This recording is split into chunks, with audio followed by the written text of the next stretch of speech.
Hi guys, welcome to Richard Cabile YouTube channel. In today's video, I will teach you how to remove photosensitive on TikTok.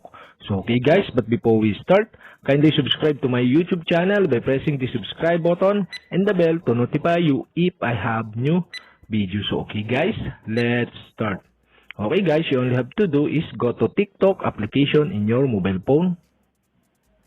And okay guys, here in TikTok homepage, okay, you all have to do is click me on the lower right side on your screen. And okay guys, here, okay, you all have to do is click the three dot on the upper right side on your screen. And okay guys, here in settings and privacy, okay, you all have to do is scroll down and find the accessibility. So okay, you all have to do is click accessibility. And okay guys, here in accessibility, okay, you can see the photosensitive videos. Here in photosensitive videos, okay, you can see the remove photosensitive videos. Remove videos using effect that may trigger photosensitive share use. So okay guys, you all have to do to remove this is turn on the switch button on the right side.